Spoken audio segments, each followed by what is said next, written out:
World Network on Zingo TV channel 250. Please remember to download the Zingo TV app from respective iOS and Android app stores, as the app is absolutely free. And while you download, please make sure to rate and leave a comment. Why? Because we want to hear from you. Yes, we do.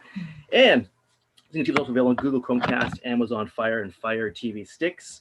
Roku and Roku sticks also available on all smart TVs from 2016 on forward. So welcome to the show, everybody. Welcome to Knockout Show. And let's introduce today's Knockout panel. So first, coming up, he is. There he is. He is a longtime iconic Canadian sports anchor and commentator, and of course, a former Canadian amateur boxer, by the way. Please welcome the one and the only Mr. Joe Tilley. Welcome, Joe. Hey, Noel. Good to see you, buddy. Good to see you, man. Good to be on this very esteemed panel. This is awesome. It is, isn't it? I just love this. I just love doing this stuff every week. So I work. Yeah. It's a lot of fun. Yeah, it is for sure. Yeah, don't miss it. Don't miss it. And what's new with Joe? Just doing the show, Joe Tilley Sports. Had Boria Solming on last week. That was great fun being with Boria for an hour.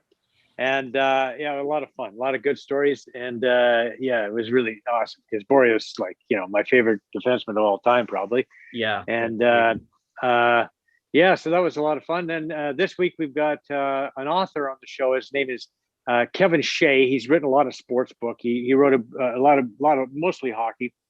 He wrote a book about Derek Sanderson, Ron Ellis, Bill Barilko. Cool. He works for the Hockey Hall of Fame. He's a really well connected guy, and so we're looking forward to that too. Kevin will be able to give us a lot of history about the Leafs, and it'll be a fun show. And the winning days of the Leafs, by the way, too. Yeah. The days when they used to win some. Yeah, that's right. Very cool, man. Well, moving on next here. She's 11-time Canadian champion. She won the gold medal in the women's flyweight division at the 2011 and 2015 Pan Am Games. And she's also bronze medalist at 2014 Commonwealth Games. And not to mention, she's currently training for the 2021 Olympic Games in Tokyo. Please welcome the one and the only Mandy Bujold. Welcome, Mandy. Thanks for having me. You're very welcome. Thanks for being on. Yeah. And how's your training going so far in Montreal? It's going well. We're here for a couple weeks, so train, eat, sleep. It's kind of nice. But yeah, we're getting ready. It's nice to finally have some dates and a target to work towards. So yeah, exactly. It's going really well. And how's little KO doing these days? She's doing good. This is my first time away from her for this long, so it's tough, changing from athlete to motherhood, and trying to combine both. But no, we're making it work. I'm super lucky to have a really great support system. My husband, my mom at home. So I know she's in good hands. So that helps. Definitely. Mm-hmm. Oh, very cool. Very cool. And yeah, good luck on the training and all. But yeah, we have a lot of faith in you, so not to worry. We're supporting you. And next on this very cool, awesome panel today, he's a 10-time Canadian flyweight champion and not to mention 2-time Olympian. He's also the owner of Hollywood Filane Sportswear. Please welcome the one and the only Domenic Filane. Welcome, Domenic. How you doing, sir? I'm doing great. Thanks for having me back on, and it's always a pleasure to be on here. Absolutely, and it's a pleasure for us to have you on the show as well, sir. Thanks for coming on again. Thank you. Always a pleasure. And next on this awesome panel, he is also 8-time Canadian champion, and he's also the 1986 bronze medalist in the Commonwealth Games. Please welcome Mr. Steve Beaupre. Welcome, sir. Welcome. Thanks for having me. Yeah, it's an honor to be here. And I love your backdrop today, sir. I love the backdrop. Yeah, I was when I was up in Jamaica back in it was actually 92 because the Olympics were on, the Winter Olympics though. Right. So yeah, we were watching them there, but I went this resort and this guy was training. He had a gym. He had a nice gym. I should have took a picture of that where he had a nice ring outside and it was encased in canvas. So, but I didn't get a shot of that. I should have taken a shot of that. We asked Domenic for the photo. I think Domenic might have the photo somewhere. Yeah, he's got it. Otherwise, Dom's got all the photos. He is a photographer for Canada, that's for sure. When it comes to boxing. Yeah. And next, he's a former Canadian Commonwealth boxing champion and a former welterweight, light middleweight, super middleweight, professional boxer with a fight record of 33 wins, 18 KOs. Please welcome the one and the only Donovan Boucher. Welcome, sir. Oh, it's a pleasure once again to be on with you, Noel, and the rest of the crew. It's a pleasure, and just here enjoying time, enjoying life. You know, I mean, we only got one life to live. I'm trying to enjoy it to the best of my ability. That's the attitude, man. Right on. I love it. So yeah, so you know, a little bit later on from today at 7 o'clock, we're having a reunion. It's a boxing reunion that I started 10 years ago. Oh, is that right? Yeah, it's going on, and we want to have you on later on. Get your number, so send you the link. Cool. Yeah, send you guys the link. Joe, Tilley, Mandy. You know, I'll send you guys the link if you guys want to get on. We're gonna have good guys on. We got Nate. We got Lennox Lewis coming on tonight. We got Tony Morrison. We got Mike Strange. We got Domenic Filane. we got So we're doing it virtually. This is the first time we're doing it virtually. So I don't really I know how it's gonna work, but hopefully we all could get on. And so it's gonna be a pretty fun night and a positive night. For boxing, for all the boxing. It's a boxing family. So we all stick together and we're gonna make it work. It's 7 o'clock tonight, you said, eh? 7 o'clock tonight? 7 o'clock until, we try to get until 9 o'clock. I don't know how Zoom works. I forget for 2 hours. You better figure it out by 7 o'clock. You're going to get in trouble if you can't get on. I'm gonna do my best. I'm gonna get on and I'm gonna send you guys all. Okay, sounds good. Cool. That'd be fantastic. Actually, I'm sure it's 7 o'clock, but I'm done by 8 o'clock, so I'll jump on right away. That'd be fantastic. Yeah, absolutely. I get you guys in. There's a lot of guys. We got over 30 guys. We got guys in the States. We got guys in the States. We got guys in Africa. It's about 11. It's about 11 o'clock now in Africa, but he said that he'll still get on. You got the Iceman coming? Eh? The Iceman? The Iceman? Yeah. No. The Iceman. Which He's one? A guy from the States there. Scully. Yeah, Scotty. Oh, I know. I didn't get I don't have his number or nothing like that, so I don't know. I'm not really sure. I'm no idea. We'll get him next time. It's all right. Yeah, we get him next time. But so it's gonna be a fun night, and we're looking forward to it. So I come on your show first, and we're gonna have a good time today, and we're gonna do it later on. You're right on. Nice. We're like the prelude, the warm up for your show later on tonight. Yeah, the warm up. Exactly. Yeah, where's the warm up act? That's all we are. Okay, cool. It's all good. And next, she's a former 2-time Canadian flyweight champion. She's also silver medalist in the Women's Continental Championships, and she's the owner of Fierce and Fit Boxing. She's also going to be representing Guyana in the 2021 Olympic Games. Please welcome the one and the only Davina. Welcome. Thank you. Thanks so much. I'm happy to be here, guys. Thank you for the invite. So how you doing? What's new with you these days? Same thing. Just training for Rio. That was my last one that I wanted, but didn't happen. So training for Tokyo, and just living the life, the best that you can during COVID. Exactly. Right. Make the best of it, like we all said. Making the best out of every opportunity. Yeah, exactly. Yeah. Keep forging ahead, right, folks? Keep moving ahead. That's the plan. Okay, and moving on. Is that it for the day? Yeah, so it is. We're waiting on Billy, but Billy didn't show up. Anyway, moving on. Stuff happens, right? Life always happens. We'll start off with some world boxing news first, and we'll move on to you guys, of course, right after this. So what are your thoughts, guys? Oscar Valdez won last night in 10th round knockout victory over Miguel Burchelt in the junior lightweight division, junior lightweight title. Folks, what are your thoughts, your insights of the fight last night? And guys, just fire away at me. Just fire away. Yeah, let me go first. Listen, I just want to Browner, that fight was that was a tactical fight on Browner's part. He tried to fight like Mayweather. I could see a little bit of thing happening there.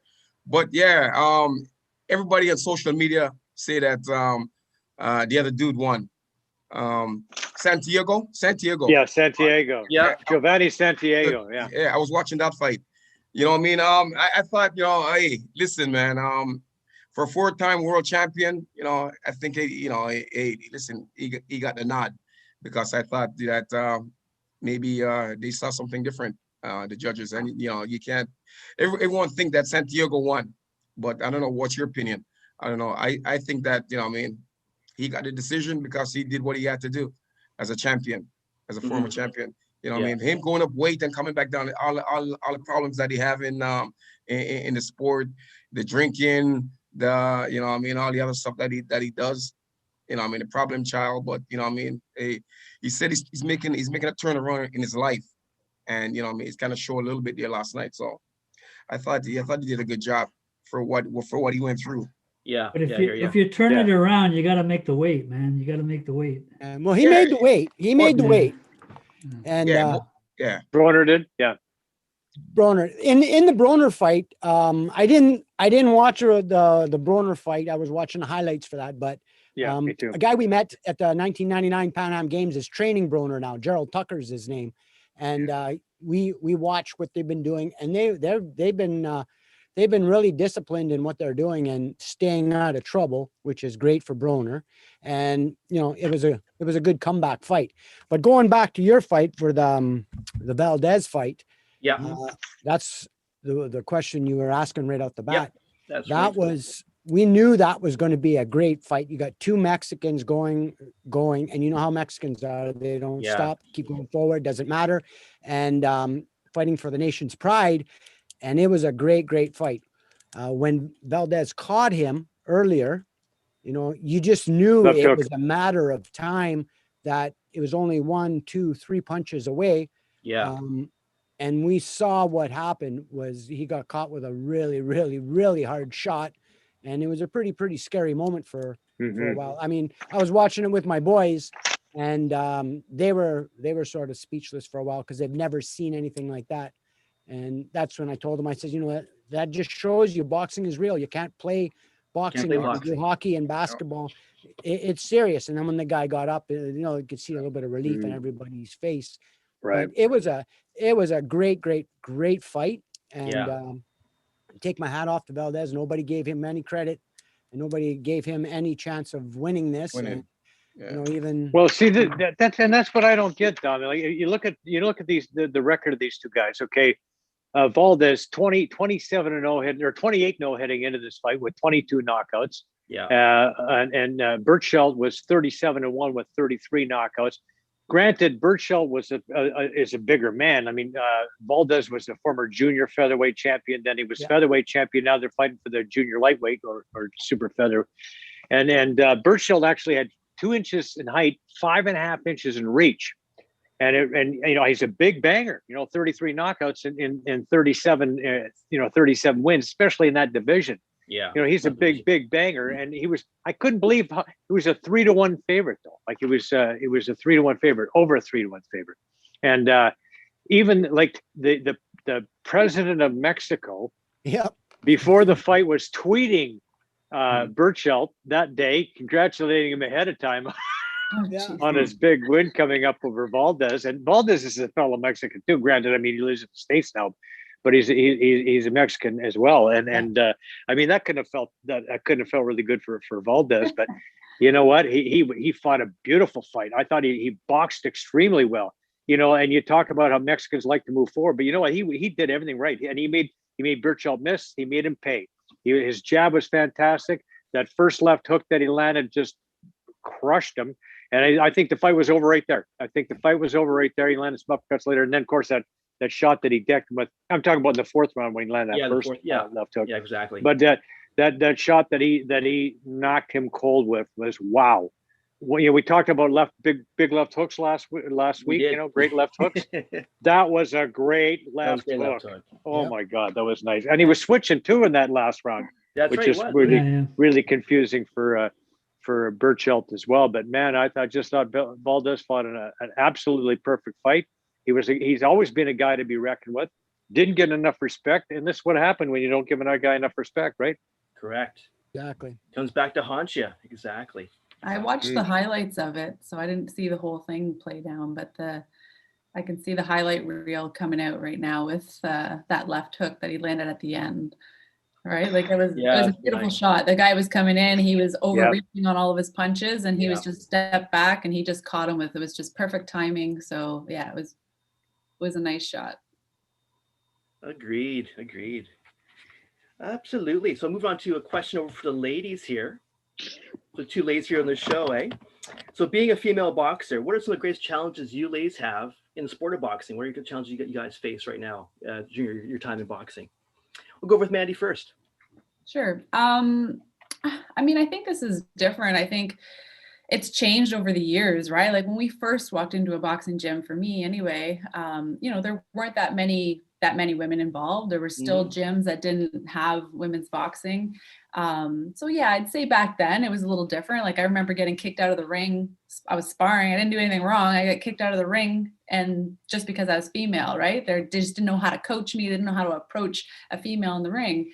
But I think a lot of that has changed. I think like obviously now it's different, right? Like yeah, true. You can be a girl or a guy. You're still in there as long as you're there for the right reasons and you can prove yourself. Then I don't really think there's that much of a difference.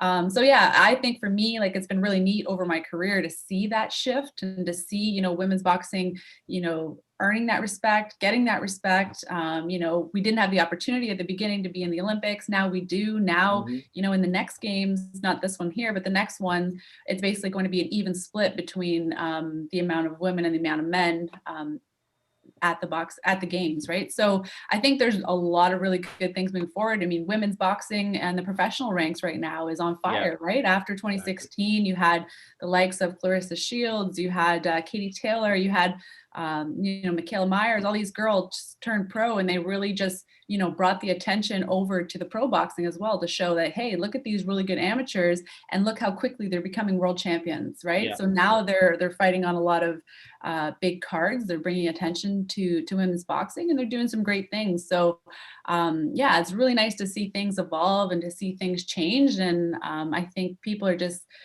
they're excited to watch women's boxing. There's a lot of really exciting matchups that can happen. Correct. I think Brackus is another one coming. They're doing that rematch. So yeah, there's just some really exciting fights out there, and I think they're getting the attention that they deserve, because the girls they're working just as hard as the guys are. So it's nice to finally see them getting that attention on the big screen and in the major events for sure. Yeah. No, well said. Well, yeah, so true. I totally agree with you 100%. What about you, Tavina? What do you think?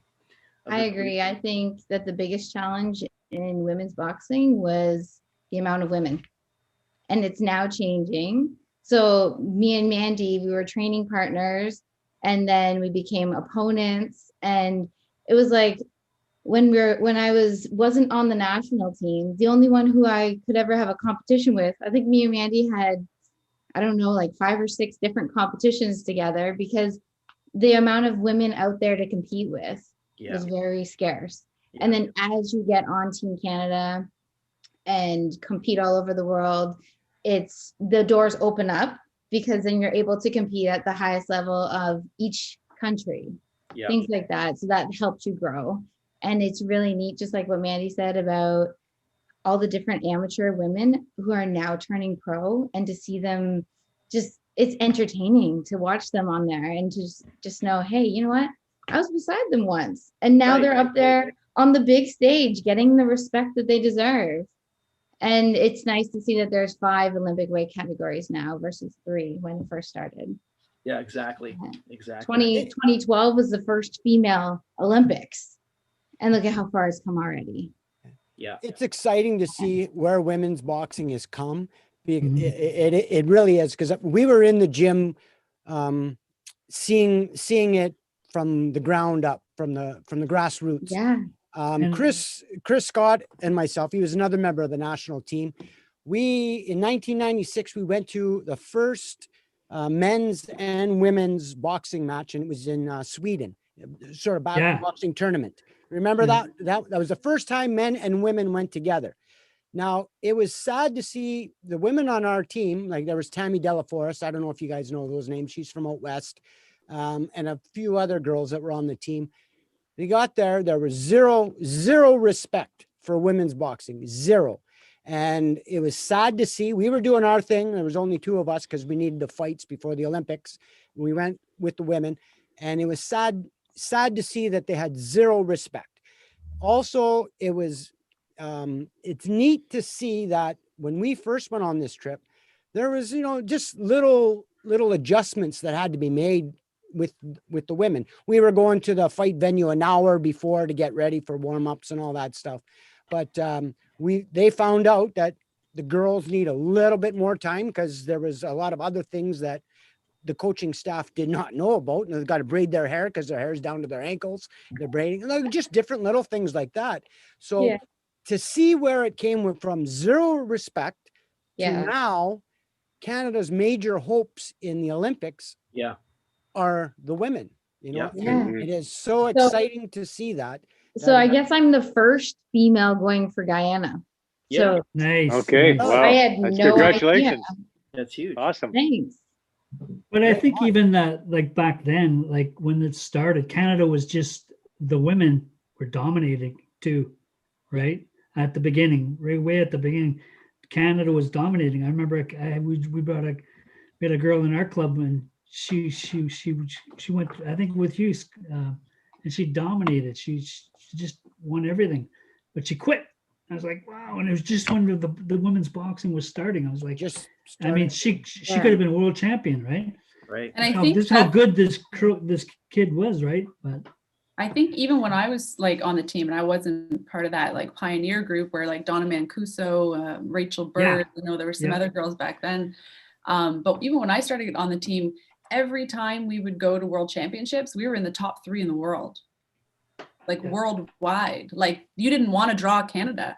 And now what's happened is that, you know, the sport, they've started to really develop the juniors and the youth boxers at an international level. You can now go to a junior world championships as a female. Like I never had that opportunity as a youth. You imagine now these girls go into a senior rank. They're 19 years old. They already have over 150 fights internationally. They've won a world title or a continental title or European title. And now Canada, we have nobody at that young age group. So we're not developing anyone. Like who's going to come when I retire?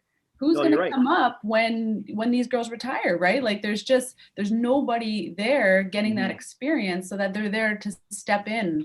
So that's why I think, you know, we're falling behind now, and it's changing. The people who are taking that opportunity to send those girls out there, they're the ones that are going to come out on top later on. The other countries are coming up in Canada. If they want to stay on top, they have to keep rising, or else everyone else is going to.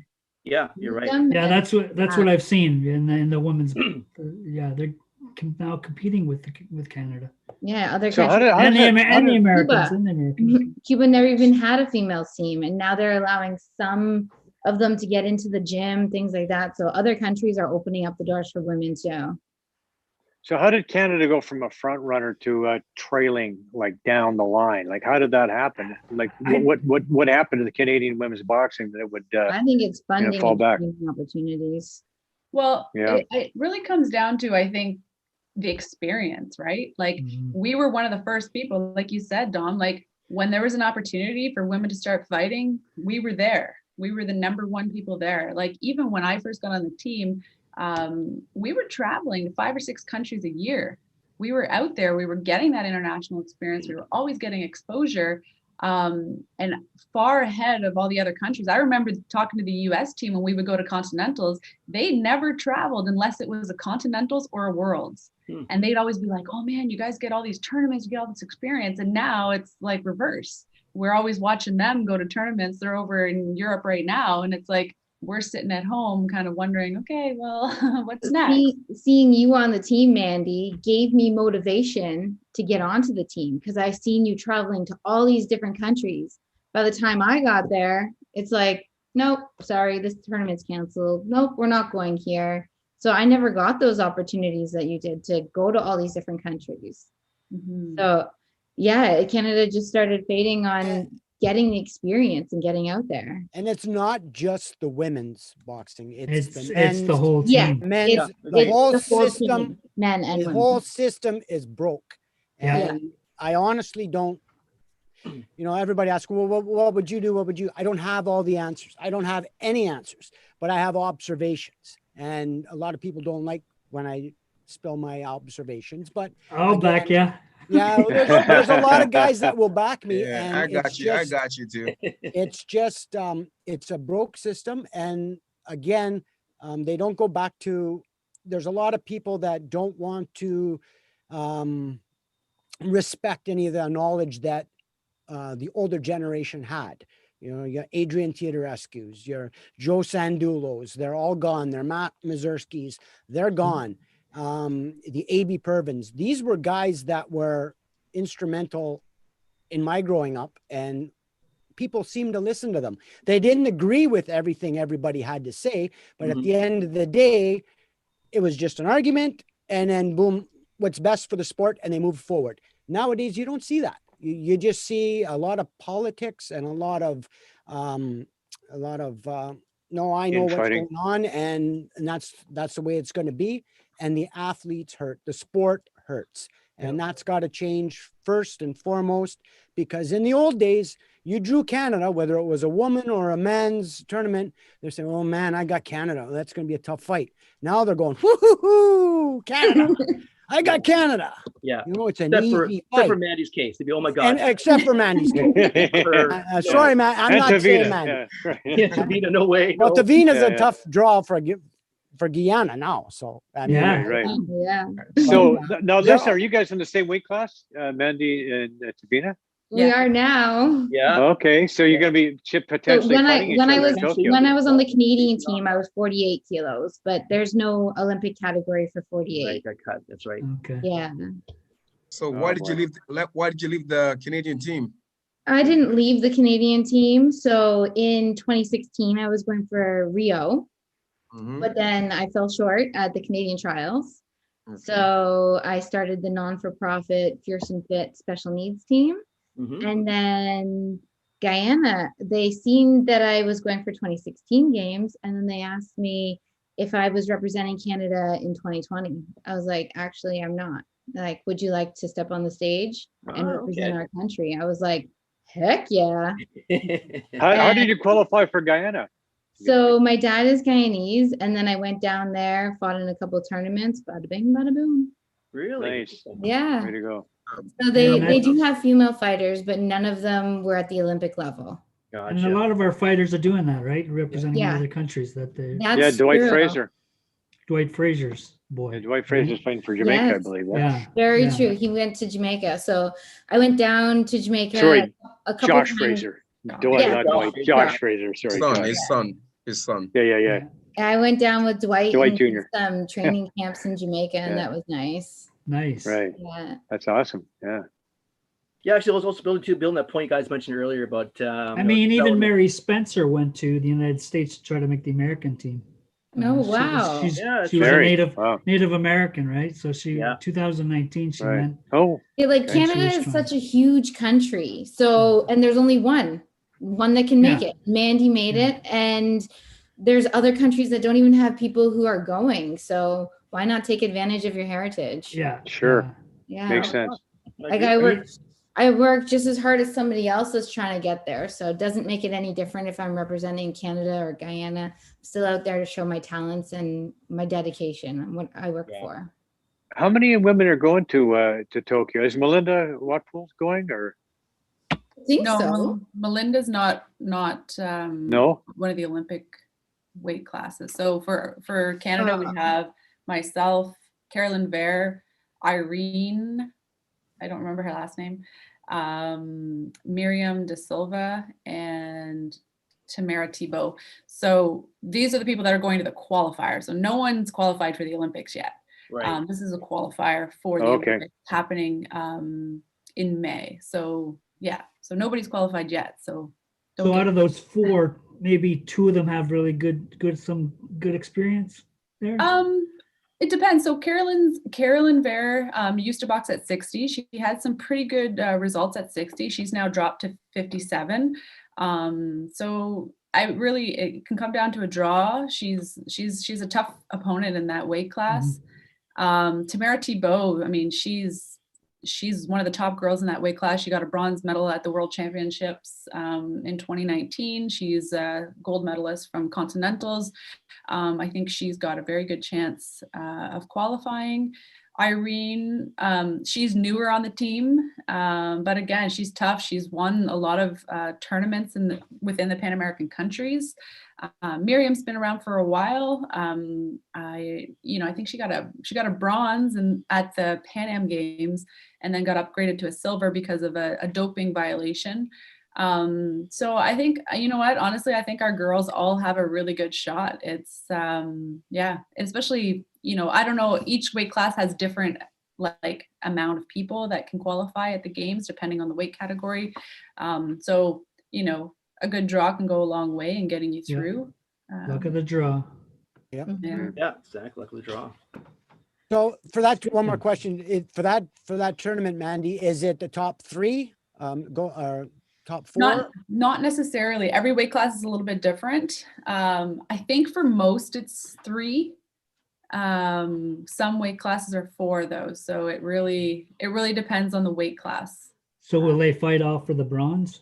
They will, yeah. Okay. Yeah. And then even so, I think now, so they've actually canceled the second qualifier, the world qualifier, which was supposed to give, another 5 or 6 spots in each weight class. Now they've decided to divide it up per continent, which I'm not sure I quite agree with, but anyway. So now that'll go down to, it sounds like a ranking as opposed to. Yeah, I wonder how that works with the ranking. Yeah, good point. Well, yeah, the rankings are already out. So basically they give you points for a certain amount of, they're looking at the 2018 World Championships, the 2019 World Championships, and for us, the Pan American Games, and then the Continentals. So you get points for those events. Continentals will have the most point value. And then they'll just pick the next person in line. So yeah, it's kind of tough. It's kind of like the way they did it in 2012, I guess, a little more similar to that. But I know that it hasn't been approved yet. AIBA is actually fighting back. So AIBA is not hosting the qualifiers because they've been suspended. So it's an IOC task force that's doing it. So they're kind of fighting it a little bit. So I'm not sure what'll come of it. Yeah. Where are the qualifiers at? Argentina. Okay. Yeah. Buenos Aires. Well, good luck, guys. Thanks. Absolutely. Good luck, ladies. When is that again? May. It's in May. Yeah, May 10th to 16th. Yeah. So hopefully you guys get to meet in the final, so then you both get to go to Tokyo. Yeah, exactly. That's the plan. Yeah. If you're on the right side of the draw, anyway. /Guyanese. Yeah. Go Guyana. Yeah. All right. Guyana just be happy that they made the map. Like, yes, we made it. Really. Be like the first time ever, I think. Yeah, I agree. Yeah. I should share with you guys, but I used to be on the board for Box Ontario for a while, and I used to be part of high performance team for Ontario. Getting back to the point guys made earlier about the lack of development in the province, which I agree. So we'd actually address it for a little while. We formulated a B team, B squad, C squad for Canada. And we got things, so with myself, Socrates for the coaches, would assemble basically a roster of talent we thought are like the next future representatives for Canada as time goes on.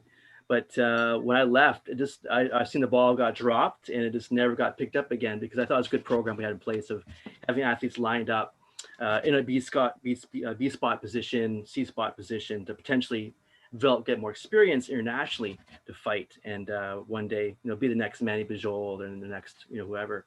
But for some reason the ball got dropped, and it's been dropped for a long time, and nothing's happened since that time. So it's kind of sad, because we had a good program, good plan, but the ball got dropped for some reason. So I don't know why that happened. That's my little point on that. All right, next question, guys. Who would be, in your opinion, would be the biggest puncher of all time, amateur, pro, today or yesterday? Anybody, fire away. Yeah, bring it on. Let me start by saying, for a puncher, there's got so many of them. Back in the days, Me, I'm not gonna. Yeah, it's Donovan. Yeah. I wasn't that bad. I guess I wasn't that bad. But, hey, Domenic. I sparred with Don a lot of times back in the day. Remember that at the old Newsboys Club, Don? The old news, yeah, exactly. You can pack a pretty good wallet, my friend. Not so bad. Not so bad. Thanks, Joe. Appreciate that. Yeah, in boxing, boxing's got some good punchers. In the game, especially the heavyweight division. I was looking at Big George Foreman. You know what I mean? I see Big George Foreman when he fought Ali. And that's monster days, the 70s. Yeah, I'm going back. I'm going back a little bit. You know what I mean? Not saying my age or nothing like that, but So you know what I mean? Big George, you got a lot of good punchers. You got Big George Foreman. Tyson was a, hell of a puncher too. You know what I mean? These guys are good punchers. And Sonny Liston. Sonny Liston. Yeah, Sonny Liston was a hell of a puncher too. So these guys, you know what I mean? And I think they had smaller gloves too when they were fighting. I think they were 6 ounce gloves. Yeah. 6 ounce glove for the heavyweights. 6 ounce? Is that insane? Serious? 6 ounce. Is that like not an MMA glove? No, not much difference, right? No, it's exactly. like those little leather bag gloves you used to It's get a small glove. Yeah, Everlast. Yeah, it's funny. It's crazy. It's crazy. But I'm in England. I'm fighting with 6 ounce glove also too. I'm like, wow, man, this is not North America. North America is 8 ounce glove for welterweight. Right. But in England, 10 ounce for heavy. Yeah. Yeah, they're using 6 ounce glove for welterweight. Holy. So I was just like, yo, I was fast, but I was so much faster. Yeah. so much faster with a smaller glove. I'm like, yo. So I try not to get hit. Whatever the case may be, try not to get hit because those gloves would cut you up when those gloves hit you. So all the guys that I'm fighting over there in England, they've been cut after the fight. Get cut. I'm so lucky that I haven't got one cut in boxing. My 40 pro fights, I haven't got one cut. Well, knock on wood, I got lucky. But yeah, back to the heavyweights, man. I like Big George. Big George, right on. In his monster days, yes. Monster. Yeah. Oh, killer. Yeah, you know who's good here puncher too is Teofilo Stevenson. We never get a chance to see him as a pro, but the big Cuban, Cuban heavyweight, Teofilo Stevenson. Yeah, he starts just about every opponent he ever had in the Olympics. 3 Olympics, he won 3 Olympic gold medals, and he never obviously never lost a fight and knocked everybody out. Yeah, I've seen him at the 1986 World Championships. Yeah. Oh, did you? And he won. Awesome. He won. Yeah, it was in Reno. Yeah. Cuba was there, so yeah. It was good. Yeah, he was a legend for sure. Absolutely. Yeah, he was a good puncher. All those old ones were at that 86 ones. Everyone, those ones. The last, I think that was the last time they went to that big team there, and they all just cleaned up. Just knockout artists. How about you, Domenic? Well, I like to stick with the amateur stuff because that's pretty much all I know. Right on, but the amateurs. Punch you seen the amateurs. We had a guy on our team, Greg Johnson. They called him the Cool and Deadly. Yeah, Greg, yeah. And every time he stepped into the ring, you knew it was either going to go to a decision where he's not going to win because he got tired at the end, or he's going to knock the guy out cold. And usually he knocked the guy out cold. And he had the Cool and Deadly thing was he would switch and hit you like he's in one stance, and then he'd switch over and catch you with a hook. He hurt some guys and dropped some guys, and it was amazing to watch. 147, 147, right? Yeah. He in the Commonwealth Games, he fought the bronze medalist from the Olympic Games, Graham Shaney, and he caught him with that Cool and Deadly. Australian, Yeah, and it was something else. And, everywhere you went, you knew he was going to hurt somebody. We went to Jakarta, Indonesia and stuff, and he looked like he could hit. He had the body, like he had that weightlifter's body where, you see it in magazines. Just like that. Yeah, the V shape, Just like this. Yeah. Still looks like that. I know. Is he really? Yeah. Wait. But he could throw, and I would say in our generation, him and Tom Glesby was also a very on the bomb. Yeah, he had a straight right that if he hit somebody on the chin or on the side of the head or even on the shoulder, he hurt people. So.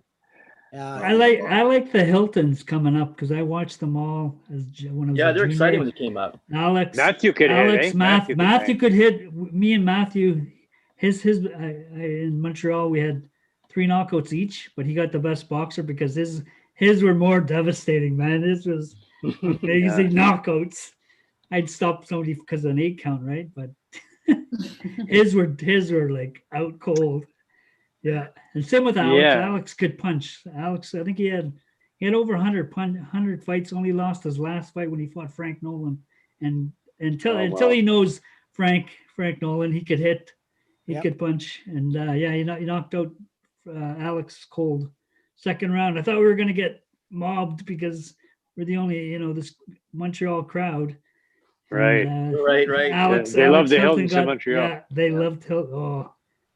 So, but it was his, and then he turned pro after that. So. Yeah, exactly. Well, how about you, Mandy? Who impresses you as being a big puncher, amateur, pro, all time? I'm trying to think. Like, obviously, there's like Mike Tyson stands out, right? Mm-hmm. But I think in the amateurs, if I was to think, I mean, you guys probably don't know any of the girls that I'd be talking about, but there's a girl, Sofia Oshikava. She was a Russian girl. She had some big battles with Katie Taylor. They were always in the finals. She was a southpaw, but man, everyone before Katie Taylor, she would just demolish, and it was just amazing to watch. She was just one of the most entertaining boxers I've seen in a long time. She always had trouble with Katie. I think she beat Katie once, but other than that, she was probably one of my favorite boxers to watch. Just accuracy and power, explosive, like she was full package. Right on. That's agreed. How about you, Tavina? Who would be your favorite biggest puncher of all time, amateur or pro? Well, the one girl I find very entertaining is Clarissa Shields. Yeah, she is, and tough too. Yeah, I have her on Instagram, and she's very entertaining, and she's a great fighter. Yeah, she's been doing it her whole life, and she has a reason to fight. She has things to fight for. Yeah. So I'm looking forward to seeing her next fight with Mary-Eve from Team Canada. Right. Well, she was from Team Canada. Now she's pro. And so she's fighting her on March 5th. Yeah, really excited to see that one. Yeah. That's pretty cool. It's going to be good. And it was nice to see Clarissa when she was amateur, because just like Mandy said, Canada was one of the highest, same thing as US. So we went to the different tournaments together. And so she was on Team US and we were Team Canada, training side by side. And then now look, she's 5-time world champion or 5-time title champion. Yeah. So I like watching her.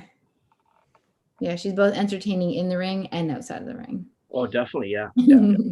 And being from Detroit, Michigan, I mean, that's a tough place, tough state. So tough fighters, that state always. Yeah. She's got the fight. Kronk Gym. There's another good puncher from the Kronk Gym named Thomas Hearns. How about that? Oh, yeah. Thomas Hearns, man, he could hit for a welterweight. Oh, boy, he could pack a wall, too. And then I was thinking, when we're talking there, another couple of Canadians come to mind, and one was Donnie Lalonde. Oh, yeah. We forget how hard Donnie could hit, but when he knocked out Leslie Tiger Stewart, man, boy, did he ever knock him cold. And like a lot of it, and he knocked Sugar Ray Leonard down, hit him on the top of the head, and knocked him down when they fought in I think it was 89 or something like that. Yeah. But it was Donnie could really hit. And Roddy McDonald, another guy. Roddy McDonald was good. Yeah, I remember at the Nationals in 1978, I was welterweight, Roddy was middleweight, and we had a guy who on our team named Rocky Steers, and Rockabye Steers, and we were following Roddy. We just happened to be behind Roddy and his dad Huey. Walking, I remember Huey, eh?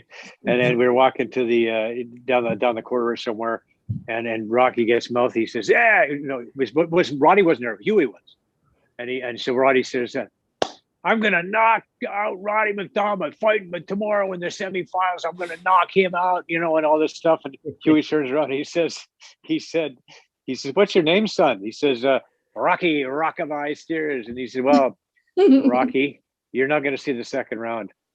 And he didn't. And he didn't. But I mean, Rocky just knocked everybody out. I'm sorry, Roddy knocked everybody out. Roddy knocked everybody out. That I knew. And the only reason he lost the Commonwealth Games, it was kind of that served as the Commonwealth Games trials. We had him in '78 in Edmonton. So the only reason he didn't get the gold medal is because he hit that English middleweight when he was down. Yeah. He knocked him down and then hit him again. I mean, he should have pulled this punch back, but I just kind of followed through and hit him when he's down, and so he got disqualified. Didn't win it. But Roddy was man, what a great fighter he was. Yeah, big banger. My first tournament was the Roddy McDonald tournament, so they had a tournament named after him. The first fight I went to Toronto. I stayed at their home. That's awesome. So yeah, it was pretty neat. Huey got to meet Huey and Roddy and Dougie McDonald too. Very cool. So, but yeah, Roddy was good. He was good. Yeah. I liked it. Those are legends in our sport we don't hear about too much. Jeez, and you think about those. Think about that group of middleweights we had. Okay, so Roddy McDonald, Willie Featherstone, Eddie Mello. Eddie Mello. And Jimmy Gradson. Jimmy Stonewall Gradson. Holy crap. I mean, you got 4 guys there who could probably be in the top 10 in the world, right? Absolutely. At their peak. Oh, yeah. Right? Yep. And it's, and Roddy was one round away from fighting for a world title. And he was winning the fight, and he got stopped in the 10th round. But, Willie fought for the world title. He fought Virgil Hill. Gradson. Mello fought for the world title. Him and Gradson had an absolute war. Yeah. Back at the where was it? The old Kensington, St. Lawrence Market. Yeah. Good old days, man. Good old days. Willie Featherstone. Oh my God, that name. Willie the Hammer. Yeah, Willie the Hammer. Boy, he had a good left hook. Oh. Yeah, exactly. I saw him put a few guys to sleep with that thing. Yeah. Absolutely. Hey guys, we're actually on time already, man. This goes by so quickly. So over to Mandy. Where can people check out more about you on social media? What would be the sites to check you out on? So all my social media is basically just my name, Mandy Bujold. I'm probably most active on Instagram, but I am on all the platforms. Excellent. And Steve Beaupre, where can we find you on social media, sir? I'm just on Facebook. Yeah. Just Steve Facebook? Beaupre. Really? Yeah. I'm on, what's the other one? Instagram. And no, not on Instagram. Twitter. I'm on Twitter. Twitter. I'm on Twitter as the Native American assassin. So yeah, there you go. How about Donovan? Where can you find you, Donovan? You could find me everywhere and anywhere. I'm on I'm on Instagram. I'm on Facebook. 14 accounts on Facebook. I saw him running up. I got too many. I know. I saw you running up the stairs today, buddy. Very good. Before we leave, I want to get a shout out to my son, Christian. He turned 18 years old. Big boy. Happy birthday. Right on. Big 18. 18. Cool. He's a big boy. 18 right on. years old. Yeah. This isn't the son that I sparred with. Yeah. 18 already? Oh my God. You want to see him? Come here, Christian. Oh my God. Sparred with. He's a big throwing boy. Bombs. He's a big boy. Yeah, he's in. There you go. Happy birthday, buddy. Happy birthday. Happy birthday, man. Happy birthday. 18. Oh my 18. Wow. How are you, Domenic? Where can we find you on social media, man? On social media, Domenic Filane on Facebook, and Instagram now is Domenic Filane. We've got our website too, hollywoodfilane.com. Everything's all linked to that. And on TikTok, I'm at Hollywood Filane. So very good. Are you on Twitter? Don't judge on TikTok. Don't judge. Yeah, don't judge. Exactly. Some of your TikTok videos. I like them. Oh, thank you. And how about you, Tavina? Where can you find you on social media? Facebook, Instagram, and YouTube, both under Tavina Coombe. And also for my special needs boxers, it's Fierce and Fit Boxing. Excellent. Yeah. And last but not least, Mr. Joe Tilley, where can we find you, sir? Well, Joe Tilley on Facebook and Joe Tilley Sports. And also Joe Tilley on YouTube. My YouTube stuff is, you can see all the Joe Tilley sports shows on there. At Joe Swiss Tilley on Instagram, at Joe Swiss Tilley on Twitter, and whatever else. I haven't done enough TikTok yet to get the You and I both. Yeah. We're both yeah. I'm a bit of a dinosaur, in that regard, I guess. You're doing well, Joe. Yeah. Well, I'd say so. And also, I forgot to plug the YouTube channel, Filane TV. Yeah, please do. Filane TV. Okay. It's got some good old boxing clips and things like that. More are getting added all the time. We've got, tributes to like Adrian and things like that. Oh, nice. Yeah, very good. Good stuff, man. Yeah, so I like it's fun to put together and it's fun to watch sometimes. Yeah, right on. Sometimes. Well, hey guys, I'm gonna cut you off there, eh? So thanks, Mandy. Thanks, Steve, Donovan, Domenic, Davina, Joe. Thanks, guys. And Thanks, please thanks for that work at Zingo Thanks TV. for having me. Good luck. Good luck. And good luck, girls. Good luck. Thanks, Yeah, good luck, guys. girls. That was a lot of fun. Thanks. Good to see you guys. Yeah. Yeah, Joe, I'm gonna send you the stuff. Yeah. Thanks, Please buddy. do. Yeah, thanks, Donovan. Please do. I'm Thanks, gonna send guys. it to you. We'll see you soon. Yeah. Okay. Okay. Take care.